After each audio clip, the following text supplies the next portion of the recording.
ಇದು ನಂಬಿಕೆ ಮತ್ತು ಆಸಕ್ತಿ ಇರುವವರಿಗಾಗಿ ಮಾತ್ರ.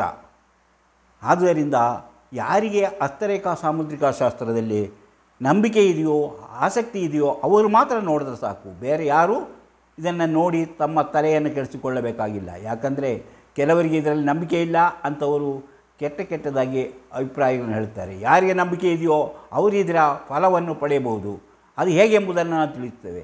ಇದರಿಂದ ನಿಮಗೆ ಸಿಗಬಹುದಾದ ಫಲದ ಬಗ್ಗೆ ನಾವು ಇವತ್ತು ನಿಮ್ಮ ಜೊತೆ ಮಾತಾಡ್ತಿದ್ದೇನೆ. ಅಂದರೆ ಯಾರಿಗೆ ಇದರಲ್ಲಿ ನಂಬಿಕೆ ಇದೆಯೋ, ಯಾರಿಗೆ ಇದರಲ್ಲಿ ಆಸಕ್ತಿ ಇದೆಯೋ ಅಂಥವರು ಮಾತ್ರ ಈ ಹಸ್ತರೇಖಾ ಸಾಮುದ್ರಿಕ ಶಾಸ್ತ್ರದ ವಿಡಿಯೋಗಳನ್ನು ನೋಡಿದರೆ ಸಾಕು. ಅದು ನಂಬಿಕೆ ಇರುವವರಿಗಾಗಿ ಮಾತ್ರ ತಯಾರಿಸ್ತಿರುವಂಥ ವಿಡಿಯೋ ಇದು. BM ಫ್ಯೂಚರಾಲಜಿ ರಿಸರ್ಚ್ ಸೆಂಟರ್ನವರು ಸಂಶೋಧನೆಗಳಿಂದ ಕಂಡುಕೊಂಡಂತಹ, ಅವರು ರಿಸರ್ಚ್ ಮಾಡಿ ಕಂಡುಕೊಂಡಂತಹ ಹಲವು ವಿಚಾರಗಳನ್ನು ನಿಮ್ಮ ಜೊತೆ ಹಂಚಿಕೊಳ್ಳುತ್ತಿದ್ದೇನೆ. ಸಾವಿರಾರು ಜನರ ಹಸ್ತಗಳನ್ನು ನೋಡಿ ಪರಿಶೀಲಿಸಿ ತಿಳಿದುಕೊಂಡ ವಿಚಾರಗಳನ್ನು ನಿಮ್ಮ ಎದುರು ತಿಳಿದಿಡುತ್ತಿದ್ದೇವೆ. ಅಂದರೆ ಈ ವಿಚಾರಗಳು ನಿಮಗೆ ಅರ್ಥವಾದರೆ ನಿಮ್ಮ ಜೀವನದಲ್ಲಿ ನೀವು ನಿಮ್ಮ ಜೀವನವನ್ನು ಯಾವ ರೀತಿ ಮಾರ್ಪಡಿಸಿಕೊಳ್ಳಬೇಕು, ಯಾವ ರೀತಿ ಅದನ್ನು ನೀವು ಅನುಸರಿಸಬೇಕು ಎಂಬುದನ್ನು ತಿಳಿದುಕೊಂಡು ನಿಮ್ಮ ಜೀವನವನ್ನು ಅಭಿವೃದ್ಧಿಪಡಿಸುತ್ತದೆ. ಹಾಗೆಯೇ ನೀವು ಜೀವನದಲ್ಲಿ ಯಶಸ್ಸನ್ನು ಸಾಧಿಸುತ್ತೀರಿ. ಹಾಗಾದರೆ ಅಂಥ ವಿಚಾರಗಳೇನು? ನಿಮ್ಮ ಹಸ್ತವನ್ನು ನೋಡಿದಾಗ ತಿಳಿದು ಬರುವಂಥ ವಿಚಾರಗಳು ನಿಮ್ಮ ಜೀವನದ ಗುರಿ ಮತ್ತು ನಿಮ್ಮ ಜೀವನದಲ್ಲಿ ಬರುವಂಥ ಸೋಲು ಗೆಲುವುಗಳನ್ನು ನೀವು ತಿಳಿದುಕೊಂಡು ಸೋಲು ಬರದಂತೆ ಯಾವ ರೀತಿ ಎಚ್ಚರಿಕೆ ವಹಿಸಬೇಕು ಎಂಬುದನ್ನು ತಿಳಿಸಿಕೊಡುತ್ತೇವೆ. ಮನಸ್ಸಿಗೆ ನೆಮ್ಮದಿ ಸಮಾಧಾನ ಸಿಗುತ್ತದೆ. ಯಾರೊಬ್ಬರಿಗೂ ತಮ್ಮ ಭವಿಷ್ಯ ಹೀಗಿರುತ್ತದೆ ಎಂದು ತಿಳಿದಾಗ ಅವರಿಗೆ ಸಂತೋಷವಾಗುತ್ತದೆ. ಆದುದರಿಂದ ಆರೋಗ್ಯ ಉತ್ತಮಗೊಳ್ಳುತ್ತದೆ, ಚಿಂತೆಗಳು ದೂರವಾಗುತ್ತದೆ. ನಿಮ್ಮ ಜೀವನ ಇಂಥ ವಯಸ್ಸಿನಲ್ಲಿ ಹೀಗೆ ನಡೆಯುತ್ತದೆ, ಇಂಥ ವಯಸ್ಸಿನಲ್ಲಿ ಹೀಗಾಗುತ್ತದೆ, ಇಂಥ ವಯಸ್ಸಿನಲ್ಲಿ ನಿಮಗೆ ಇಂಥದ್ದು ಸಂಭವಿಸಲಿದೆ ಎಂಬುದನ್ನೆಲ್ಲವೂ ತಿಳಿದುಕೊಂಡಾಗ ಜೀವನವನ್ನು ಅದಕ್ಕೆ ಬೇಕಾದ ರೀತಿಯಲ್ಲಿ ನಾವು ವ್ಯವಸ್ಥೆ ಮಾಡಿಕೊಂಡಾಗ ಜೀವನ ಸುಖವಾಗಿರುತ್ತದೆ, ಸಂತೋಷವಾಗಿರುತ್ತದೆ. ಇಂಥ ವಿಚಾರಗಳು ಹೆಚ್ಚು ಆಸಕ್ತಿ ಇರುವವರು, ನಂಬಿಕೆ ಇರುವವರು ನೋಡುತ್ತಿದ್ದಾರೆ.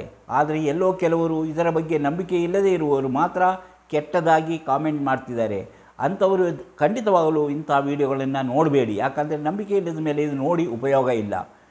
ಇವತ್ತಿನ ವಿಚಾರಗಳನ್ನು ತಿಳಿದುಕೊಳ್ಳುವಕ್ಕಿಂತ ಮೊದಲು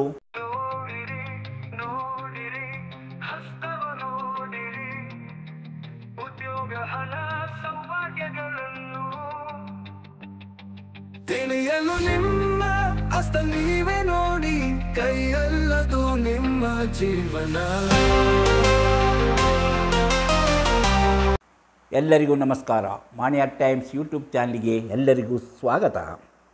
ನಾನಿವತ್ತು ಕಳೆದ ಸಂಚಿಕೆಯಲ್ಲಿ ನಿಮಗೆ ಒಂದು ಚಂದ್ರಪರ್ವದ ಬಗ್ಗೆ ಹೇಳಿದ್ದೆ. ಚಂದ್ರಪರ್ವ ಅಂತ ಯಾವುದು ಅಂತ ನಿಮಗೆ ಗೊತ್ತಿದೆ, ಇದೇ ಚಂದ್ರಪರ್ವ. ಇವತ್ತು ನಾನು ಈ ಗುರುಪರ್ವ ಮತ್ತು ಈ ಶುಕ್ರಪರ್ವದಲ್ಲಿರುವಂತಹ ಕೆಲವು ಮಹತ್ವದ ವಿಚಾರಗಳನ್ನು ನಿಮ್ಮ ಜೊತೆ ಹಂಚಿಕೊಳ್ಳಬೇಕೆಂದಿದ್ದೇನೆ. ಅಂದರೆ ಆ ಶುಕ್ರ ಮತ್ತು ಗುರುಪರ್ವಗಳು ಜೀವನದಲ್ಲಿ ಹೆಚ್ಚಿನ ಫಲಗಳನ್ನು ಕೊಡುವಂಥದ್ದು, ಹೆಚ್ಚಿನ ನಿಮ್ಮ ಜೀವನವನ್ನು ಯಶಸ್ವಿಯಾಗಿ ನಡೆಸುವಂಥದ್ದು. ಅಂತಹ ಸೂಚನೆಗಳು ಈ ಹಸ್ತದ ಶುಕ್ರ ಮತ್ತು ಗುರುಪರ್ವದಲ್ಲಿ ಕಂಡುಬರುತ್ತದೆ. ಹಾಗಾದರೆ ಆ ಪರ್ವಗಳು ಹೇಗಿರಬೇಕು? ಆ ಪರ್ವಗಳಲ್ಲಿ ಇರುವಂಥ ನಿಮ್ಮ ಉತ್ತಮವಾದ ಚಿಹ್ನೆಗಳು ಯಾವುದು? ಯಾವ ರೀತಿ ಇದ್ದಾಗ ಅದು ಹೆಚ್ಚಿನ ಫಲವನ್ನು ಕೊಡುತ್ತದೆ? ಯಾವಾಗ ನಮಗೆ ಅದರ ಉಪಯೋಗವಾಗುತ್ತದೆ? ಯಾವ ರೀತಿಯಲ್ಲಿ ನಾವು ಜೀವನವನ್ನು ನಡೆಸಬೇಕು? ಪ್ರತಿಯೊಬ್ಬರ ಶುಕ್ರಪರ್ವ ಮತ್ತು ಗುರುಪರ್ವದಲ್ಲಿ ಹಲವಾರು ವಿಷಯಗಳು ಅಡಗಿದೆ ಎಂಬುದನ್ನು ಹೇಳುತ್ತೇನೆ. ಇಂತಹ ವಿಷಯಗಳನ್ನು ಹೊತ್ತು ಬರುತ್ತಿರುವಂತಹ ಮಾಣಿಯ ಟೈಮ್ಸ್ ಯೂಟ್ಯೂಬ್ ಚಾನಲನ್ನು ನೀವು ಇನ್ನೂ ಸಬ್ಸ್ಕ್ರೈಬ್ ಮಾಡಿಲ್ಲವಾದರೆ ಈಗಲೇ ಕೆಳಗೆ ಕಾಣುವ ಸಬ್ಸ್ಕ್ರೈಬ್ ಎಂದು ಬರೆದಿರುವಲ್ಲಿ ಒಮ್ಮೆ ಕ್ಲಿಕ್ ಮಾಡಿ ಸಾಕು, ನೀವು ಸಬ್ಸ್ಕ್ರೈಬ್ ಆಗ್ತೀರಿ. ಅದೇ ರೀತಿ ಪಕ್ಕದಲ್ಲಿ ಕಾಣುವ ಗಂಟೆಯ ಚಿಹ್ನೆಯನ್ನು ಒಮ್ಮೆ ಕ್ಲಿಕ್ ಮಾಡಿದರೆ ಮಾಣಿಯ ಟೈಮ್ಸ್ ಯೂಟ್ಯೂಬ್ ಚಾನಲ್ ಯಾವುದೇ ಹೊಸ ವೀಡಿಯೋ ಅಪ್ಲೋಡ್ ಆದ ಕೂಡಲೇ ನಿಮ್ಮ ಮೊಬೈಲಿಗೆ ನೋಟಿಫಿಕೇಷನ್ ಬರುವುದರಿಂದ ನೀವು ಎಲ್ಲ ವಿಡಿಯೋಗಳನ್ನು ನೋಡಿ ಹೆಚ್ಚು ವಿಷಯಗಳು ತಿಳ್ಕೊಂಡು ನಿಮ್ಮ ಜೀವನಕ್ಕೆ ಯಾವ ರೀತಿಯ ವ್ಯವಸ್ಥೆ ಮಾಡಿಕೊಳ್ಳಬೇಕು ಎಂದು ತಿಳಿದುಕೊಂಡು ಅದರಂತೆ ಜೀವನ ಮಾಡಿದಾಗ ನೀವು ಜೀವನದಲ್ಲಿ ಯಶಸ್ವಿಯಾಗುತ್ತೀರಿ, ಜೀವನದಲ್ಲಿ ಸುಖವನ್ನು ಅನುಭವಿಸುತ್ತೀರಿ, ಸಂತೋಷವನ್ನು ಅನುಭವಿಸುತ್ತೀರಿ. ಪ್ರತಿಯೊಂದು ವಿಡಿಯೋವನ್ನು ಆರಂಭದಿಂದ ಕೊನೆಯವರೆಗೂ ನೋಡಿ, ಲೈಕ್ ಮಾಡಿ, ಶೇರ್ ಮಾಡಿ, ಪ್ರೋತ್ಸಾಹ ಕೊಡಿ. ತುಂಬ ಜನರು ತಮ್ಮ ಭವಿಷ್ಯ ತಿಳಿಯುವಂತಹ ವಿಚಾರವನ್ನು ಕೇಳುತ್ತಿದ್ದಾರೆ. ಅಂಥವರಿಗಾಗಿ ಇದರಲ್ಲಿ ಕೊಟ್ಟಿರುವಂತಹ ವಾಟ್ಸಪ್ ನಂಬರಿಗೆ ವಾಟ್ಸಪ್ ಮೆಸೇಜ್ ಮಾಡಿ, ಹಾಯ್ ಅಂತ ಕಳಿಸಿ ಅಥವಾ ಎಸ್ ಅಂತ ಕಳಿಸಿ, ಇಲ್ಲ ನನ್ನ ಭವಿಷ್ಯ ತಿಳಿಯಬೇಕಂತ ಕಳಿಸಿ. ಕೂಡಲೇ ನಿಮಗೆ ಏನು ಮಾಡಿದರೆ ನಿಮ್ಮ ಭವಿಷ್ಯವನ್ನು, ನಿಮ್ಮ ನಿಖರವಾದ ಭವಿಷ್ಯವನ್ನು ತಿಳಿಯಲು ಸಾಧ್ಯ ಎಂಬುದನ್ನು ತಿಳಿಸುತ್ತೇವೆ. ಅದರಂತೆ ನೀವು ಮಾಡಿದರೆ ನಿಮ್ಮ ಜೀವನದಲ್ಲಿ ಹುಟ್ಟಿದನಿಂದ ಕೊನೆಯವರೆಗೆ ಏನೇನು ನಡೆಯುತ್ತದೆ, ಹೇಗಿರುತ್ತದೆ, ಏನೇನು ಆಗಿದೆ ಮುಂತಾದ ಎಲ್ಲ ವಿಚಾರಗಳನ್ನು ನಿಮಗೆ ವಾಟ್ಸಪ್ ಮೂಲಕ ಕಳಿಸಿಕೊಡಲಾಗುತ್ತದೆ. ಆಸಕ್ತಿ ಮತ್ತು ಇದರಲ್ಲಿ ನಂಬಿಕೆ ಇರುವವರು ಈ ನಂಬರಿಗೆ ವಾಟ್ಸಪ್ ಮೆಸೇಜ್ ಮಾಡಿ. ಈಗ ನಾನು ಹೇಳಿದೆ ನಿಮಗೆ ಯಾವುದು ಅಂತ. ಶುಕ್ಲಪರ್ವನ್ನೇ ನೋಡೋಣ. ಈ ಶುಕ್ಲಪರ್ವ ಇದು ನಮ್ಮ ಶುಕ್ಲಪರ್ವ, ನಿಮ್ಗೆ ಗೊತ್ತಿದೆ, ಇದೇ ಶುಕ್ಲಪರ್ವ. ಈ ಶುಕ್ಲಪರ್ವ ಏನನ್ನು ಸೂಚಿಸುತ್ತದೆ? ನಮ್ಮಲ್ಲಿರುವಂತಹ ಪ್ರತಿಭೆಯನ್ನು ಸೂಚಿಸುತ್ತದೆ. ಯಾವ ಪ್ರತಿಭೆ ಇರ್ಬೋದು ನಮ್ಮಲ್ಲಿ? ಚಿತ್ರಕಲೆ ಅಂದರೆ ಕಲ್ಪನೆಯಿಂದ ಮಾಡುವಂಥ ಚಿತ್ರಕಲೆ ಇರ್ಬೋದು, ಇಲ್ಲ ಶಿಲ್ಪಕಲೆ ಇರ್ಬೋದು, ನೃತ್ಯವಾಗಿರ್ಬೋದು, ಗಾಯನವಾಗಿರ್ಬೋದು, ಸೌಂದರ್ಯವನ್ನು ಇಷ್ಟಪಡುವಂತಹ ಜನರಾಗಿರುತ್ತಾರೆ. ರಕ್ತದ ಪರಿಚಲನೆಯ ಬಗ್ಗೆ ತಿಳಿಯಬಹುದು. ಮತ್ತು ನೋಡಿ, ಈ ರೀತಿಯಲ್ಲಿ ನಾವು ನಮ್ಮ ಈ ಶುಕ್ಲಪರ್ವದಿಂದ ತಿಳಿಯಬಹುದಾದ ವಿಚಾರಗಳು, ಕಲ್ಪನೆ ಮತ್ತು ನಮ್ಮಲ್ಲಿರುವಂಥ ಆರೋಗ್ಯದ ಬಗ್ಗೆ ತಿಳಿಯಲು ಸಾಧ್ಯ. ನಸುಕೆಂಪು ಬಣ್ಣದ ಈ ಭಾಗವಾಗಿದ್ದರೆ, ನಸುಕೆಂಪು ಬಣ್ಣದಿಂದ ಕೂಡಿದ್ದರೆ ಹಾಗೂ ಉನ್ನತವಾಗಿ ಎತ್ತರವಾಗಿ ಕಂಡರೆ, ಇಲ್ಲಿವರೆಗೂ ಎತ್ತರವಾಗಿರಬೇಕು, ಕೆಲವರು ಇಲ್ಲಿವರೆಗೆ ಮಾತ್ರ ಎತ್ತರವಾಗಿರುತ್ತೆ, ಅದು ಪೂರ್ಣ ಫಲವನ್ನು ಕೊಡುವುದಿಲ್ಲ. ಇಲ್ಲಿಯವರೆಗೆ ಹೈಟಾಗಿದ್ದರೆ ಅವರಿಗೆ ಪೂರ್ಣ ಫಲವನ್ನು ಕೊಡುತ್ತದೆ. ಆ ಕೈ ನಸುಕೆಂಪು ಬಣ್ಣದಿಂದ ಕೂಡಿರಬೇಕು, ಎತ್ತರವಾಗಿರಬೇಕು. ಅಂದರೆ ಹಾಗಿದ್ದಾಗ ಆ ವ್ಯಕ್ತಿ ಉತ್ತಮ ಆರೋಗ್ಯವಂತ ಎಂಬುದಾಗಿ ತಿಳಿಯಬಹುದು. ಉತ್ತಮವಾದ ಆರೋಗ್ಯವನ್ನು ಹೊಂದಿರುತ್ತಾನೆ, ಅವನು ಯಾವಾಗಲೂ ಚಟುವಟಿಕೆಯಿಂದ ಇರುತ್ತಾನೆ ಎಂಬುದನ್ನು ತಿಳಿಯಬಹುದು. ಹಾಗೆ ಇವರ ಬುದ್ಧಿಶಕ್ತಿ, ಬುದ್ಧಿ ಅಂದರೆ ಏನು? ಜ್ಞಾನಶಕ್ತಿ ಮತ್ತು ತಿಳುವಳಿಕೆ ಚೆನ್ನಾಗಿರುತ್ತದೆ, ಹಾಗೂ ಜಾಣ್ಮೆ ಚೆನ್ನಾಗಿರುತ್ತದೆ. ಆರೋಗ್ಯವಂತರಾಗಿರುವುದರೊಂದಿಗೆ ಇವರು ಎಲ್ಲರೊಂದಿಗೂ ಪ್ರೀತಿ ವಿಶ್ವಾಸದಿಂದ ನಡೆದುಕೊಳ್ಳುತ್ತಾರೆ. ಇವರು ಪ್ರೀತಿ ವಿಶ್ವಾಸದಿಂದ ಎಲ್ಲರನ್ನೂ ನೋಡಿಕೊಳ್ಳುವಂತಹ ವ್ಯಕ್ತಿಯಾಗಿರುತ್ತಾರೆ. ಹಾಗೆಯೇ ತನ್ನ ಜೊತೆಯಲ್ಲಿ ಯಾರಿದ್ದರೂ ಅವರನ್ನು ಸಂತೋಷಪಡಿಸಲು ಸದಾ ಪ್ರಯತ್ನಿಸುತ್ತಿರುವಂಥ ವ್ಯಕ್ತಿಯಾಗಿರುತ್ತಾರೆ. ಅಂದರೆ ಇದು ನಾನು ಹೇಳಿದಾಗೆ ಇದು ಹುಬ್ಬಿದ್ದರೆ ಅದೆಲ್ಲವೂ ಅವರಲ್ಲಿ ಕಂಡುಬರುವ ಗುಣಗಳಾಗಿದೆ.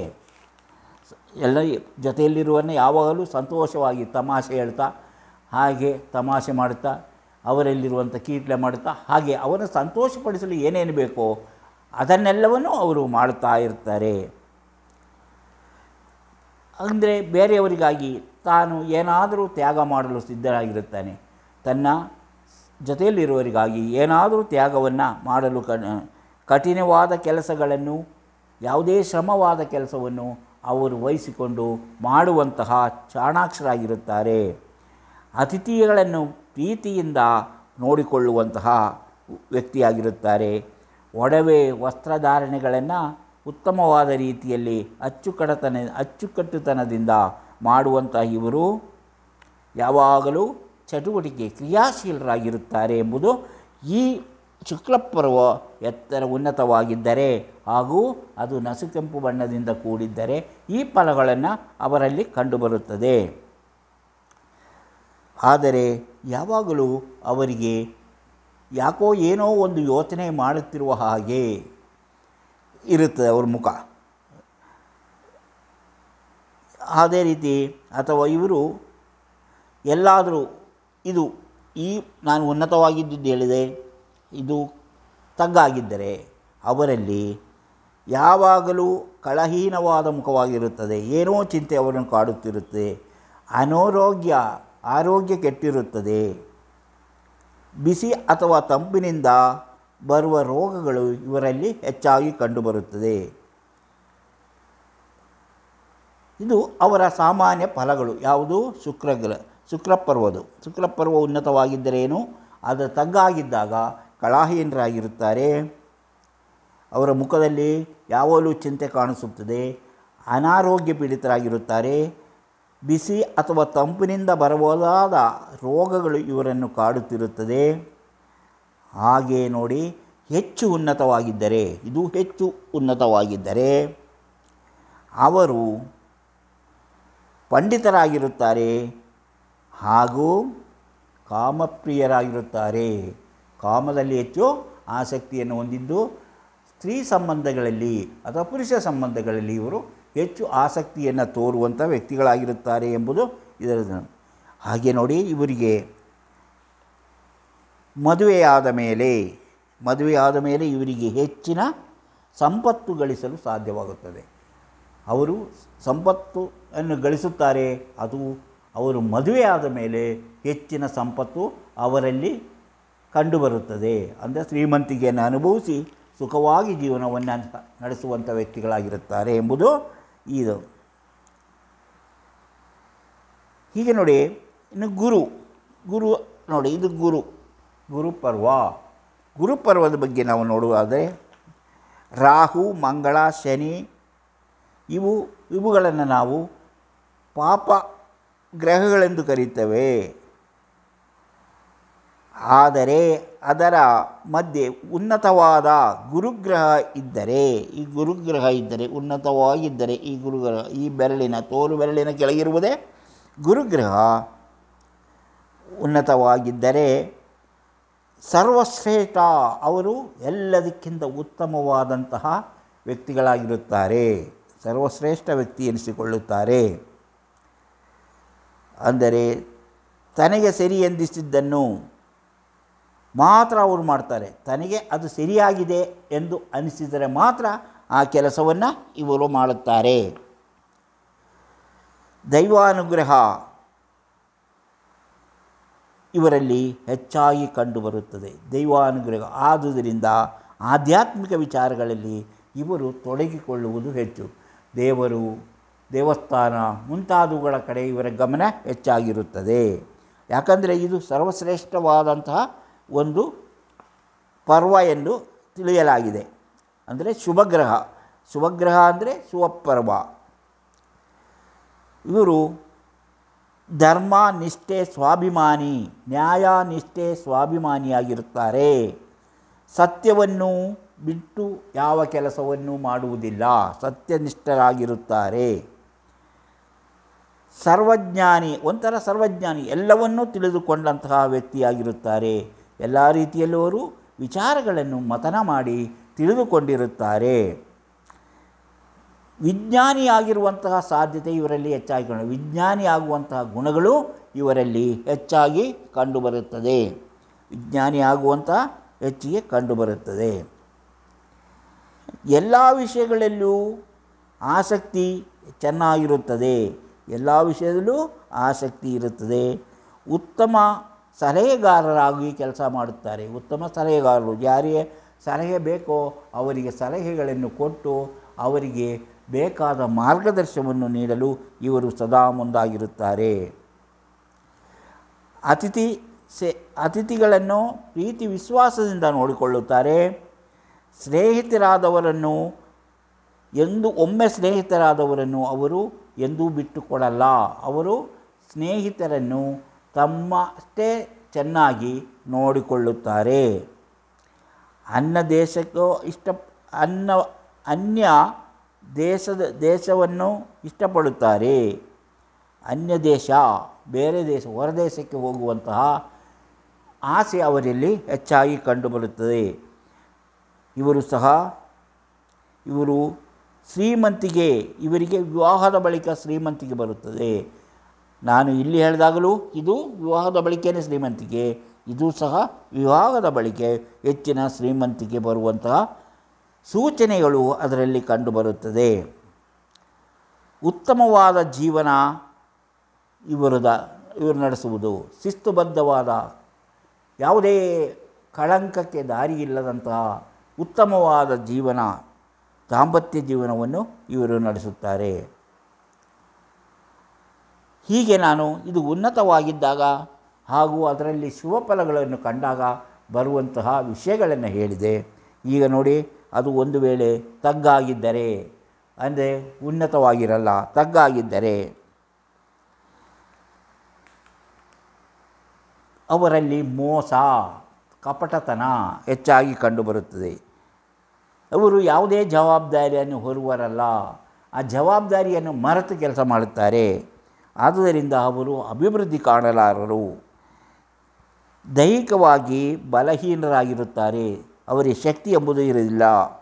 ಒಂಥರ ಅಲ್ಪ ಬುದ್ಧಿಯವರು ಅಂತ ಹೇಳ್ತೀವಿ.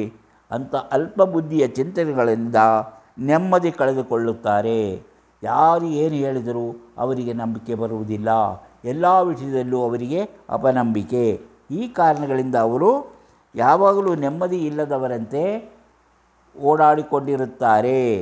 ಯಾರು ಕೇಳಿದರೂ ಅವರ ಬಳಿ ಅವರು ತನಗೆ ಏನಾಗಿದೆಯೋ ಎಂಬುದನ್ನು ಇವರು ಹೇಳ್ತಾ ಇರ್ತಾರೆ. ಅವರಿಗೆ ಗೊತ್ತಿರಲ್ಲ ಅವರ ಜೀವನದಲ್ಲಿ ಏನು ನಡೆಯುತ್ತೆ ಎಂದು. ಈಗ ಗುರುಪರ್ವದಲ್ಲಿ ಇಲ್ಲಿ ಇದನ್ನೆಲ್ಲ ಮೊದಲು ಹೇಳಿದ್ದೀನಿ. ಹೀಗೆ ತ್ರಿಕೋಣ ಚಿಹ್ನೆ ಇದ್ದರೆ ದಾನ ಧರ್ಮ ಕರ್ಮಫಲಗಳನ್ನು ಗುರುತು ಬಾಳಿನಲ್ಲಿ ಯಶಸ್ಸು ಅಭಿವೃದ್ಧಿಯನ್ನು ತರುತ್ತದೆ. ಇದು ಅತ್ಯುತ್ತಮ ಸೌಭಾಗ್ಯದ ಚಿಹ್ನೆ ಎಂದು ತಿಳಿಯಬೇಕು. ಈಗ ನಾನು ಗುರುಪರ್ವದ ಬಗ್ಗೆ ಮಾತ್ರ ಹೇಳುವುದರಿಂದ ಈ ವಿಷಯವನ್ನು ಮತ್ತೊಮ್ಮೆ ಹೇಳ್ತಾ ಇದ್ದೇನೆ. ಇದು ಗುರುಪರ್ವದಲ್ಲಿ ಇಂಥ ತ್ರಿಕೋಣ ಚಿಹ್ನೆ ಇದ್ದರೆ ದಾನ ಧರ್ಮ ಕರ್ಮಫಲಗಳ ಗುರುತು ಬಾಳಿನಲ್ಲಿ ಯಶಸ್ಸು ಅಭಿವೃದ್ಧಿಯನ್ನು ತರುತ್ತದೆ ಎಂದು ಇದನ್ನು ತಿಳಿಯಬೇಕು. ಹೀಗೆ ನೋಡಿ, ಅದರಿಂದ ನಾವು ಇಂಥ ವಿಚಾರಗಳನ್ನು ತಿಳಿದುಕೊಳ್ಳಬೇಕು. ಇಂಥ ವಿಚಾರಗಳನ್ನು ತಿಳಿದುಕೊಂಡಾಗ ನಾವು ಏನೇನು ಅರ್ಥ ಮಾಡಿಕೊಳ್ತೇವೆ ಅದು ನಮ್ಮ ಜೀವನಕ್ಕೆ ಅವಶ್ಯಕವಾದಂತಹ ವಿಷಯಗಳಾಗಿರುತ್ತದೆ. ಹೀಗೆ ನಾವು ಹೇಳಿದು ಈ ಶುಕ್ಲಪರ್ವದಲ್ಲಿ ಏನು, ಅದು ಉನ್ನತವಾಗಿದ್ದಾಗ ಏನು, ತಗ್ಗಾಗಿದ್ದರೆ ಏನು, ಅದೃಷ್ಟ ಬರುವುದು ಯಾವಾಗ, ಸೌಭಾಗ್ಯಗಳು ಬರುವುದು ಯಾವಾಗ ಎಂಬುದನ್ನೆಲ್ಲ ಹೇಳಿದ್ದು. ಅದೇ ರೀತಿ ಇದು ಸಹ ಗುರುಪರ್ವದ ಬಗ್ಗೆಯೂ ನಾವು ಹೇಳಿದ್ದು. ಗುರುಪರ್ವ ಉನ್ನತವಾಗಿದ್ದು ಅದರಲ್ಲಿ ಶುಭಕಾರಕ ಚಿಹ್ನೆಗಳು ಇದ್ದಾಗ ಅವರಿಗೆ ಏನೇನಾಗುತ್ತೆ, ಅದು ತಗ್ಗಾಗಿದ್ದು ಇದ್ದಾಗ ಏನೇನಾಗುತ್ತೆ ಎಂಬುದನ್ನು ನಾವು ಇವತ್ತು ತಿಳಿದುಕೊಂಡೆವು. ಇಂಥ ವಿಚಾರಗಳನ್ನು ಹೊತ್ತು ಬರುತ್ತಿರುವಂತಹ ಮಾಣಿಯಾ ಟೈಮ್ಸ್ ಯೂಟ್ಯೂಬ್ ಚಾನಲನ್ನು ನೀವಿನ್ನೂ ಸಬ್ಸ್ಕ್ರೈಬ್ ಮಾಡಿಲ್ಲವಾದರೆ ಈಗಲೇ ಕೆಳಗೆ ಕಾಣುವ ಸಬ್ಸ್ಕ್ರೈಬ್ ಎಂದು ಬರೆದಿರುವಲ್ಲಿ ಒಮ್ಮೆ ಕ್ಲಿಕ್ ಮಾಡಿ ಸಾಕು, ನೀವು ಸಬ್ಸ್ಕ್ರೈಬ್ ಆಗ್ತೀರಿ. ಪಕ್ಕದಲ್ಲಿ ಕಾಣುವ ಗಂಟೆಯ ಚಿಹ್ನೆಯನ್ನು ಒಮ್ಮೆ ಕ್ಲಿಕ್ ಮಾಡಿದರೆ ಮಾಣಿಯಾ ಟೈಮ್ಸ್ ಯೂಟ್ಯೂಬ್ ಚಾನಲ್ ಯಾವುದೇ ಹೊಸ ವೀಡಿಯೋ ಅಪ್ಲೋಡ್ ಆದ ಕೂಡಲೇ ನಿಮ್ಮ ಮೊಬೈಲಿಗೆ ನೋಟಿಫಿಕೇಷನ್ ಬರುವುದರಿಂದ ನೀವು ಎಲ್ಲ ವೀಡಿಯೋಗಳನ್ನು ನೋಡಿ ಹೆಚ್ಚು ವಿಷಯಗಳನ್ನು ತಿಳಿದುಕೊಂಡು ನಿಮ್ಮ ಜೀವನಕ್ಕೆ ಯಾವುದು ಅವಶ್ಯಕವಾದನ್ನು ಅಳವಡಿಸಿಕೊಂಡಾಗ ನೀವು ಜೀವನದಲ್ಲಿ ಯಶಸ್ವಿಯಾಗುತ್ತೀರಿ, ಸಂತೋಷಕರವಾದ ಜೀವನ ನಡೆಸಲು ಸಾಧ್ಯವಾಗುತ್ತದೆ. ಪ್ರತಿಯೊಂದು ವಿಡಿಯೋವನ್ನು ಆರಂಭದಿಂದ ಕೊನೆಯವರೆಗೂ ನೋಡಿ, ಲೈಕ್ ಮಾಡಿ, ಶೇರ್ ಮಾಡಿ, ಪ್ರೋತ್ಸಾಹ ಕೊಡಿ. ತುಂಬ ಜನರು ತಮ್ಮ ಭವಿಷ್ಯ ತಿಳಿಯಲು ಏನು ಮಾಡಬೇಕೆಂದು ಕೇಳುತ್ತಿದ್ದಾರೆ. ಅದಕ್ಕಾಗಿ ಇದರಲ್ಲಿ ಕೊಟ್ಟಿರುವಂಥ ವಾಟ್ಸಪ್ ನಂಬರಿಗೆ ನಿಮ್ಮ ಹಾಯ್ ಅಂತ ಅಥವಾ ಎಸ್ ಅಂತ ಅಥವಾ ನಾವು ಭವಿಷ್ಯ ತಿಳಿಯಬೇಕೆಂಬ ಮೆಸೇಜ್ ಕಳಿಸಿ. ಕೂಡಲೇ ನಿಮಗೆ ಏನು ಮಾಡಿದರೆ ನಿಮ್ಮ ಪೂರ್ಣ ನಿಖರವಾದ ಭವಿಷ್ಯವನ್ನು ತಿಳಿಯಲು ಸಾಧ್ಯ ಎಂಬುದನ್ನು ತಿಳಿಸುತ್ತೇವೆ. ಯಾರಿಗೆ ಆಸಕ್ತಿ ನಂಬಿಕೆ ಇದ್ದವರಿಗೆ ಮಾತ್ರ ಈ ಕಾರ್ಯಕ್ರಮ ಎಂಬುದನ್ನು ಮರೆಯಬೇಡಿ. ಇಂತಹ ಮತ್ತೊಂದು ವಿಡಿಯೋದೊಂದಿಗೆ ಮತ್ತೆ ಬರುತ್ತೇನೆ. ಇಷ್ಟು ಹೊತ್ತು ಈ ವಿಡಿಯೋ ನೋಡಿದ ನಿಮಗೆಲ್ಲರಿಗೂ ಧನ್ಯವಾದ.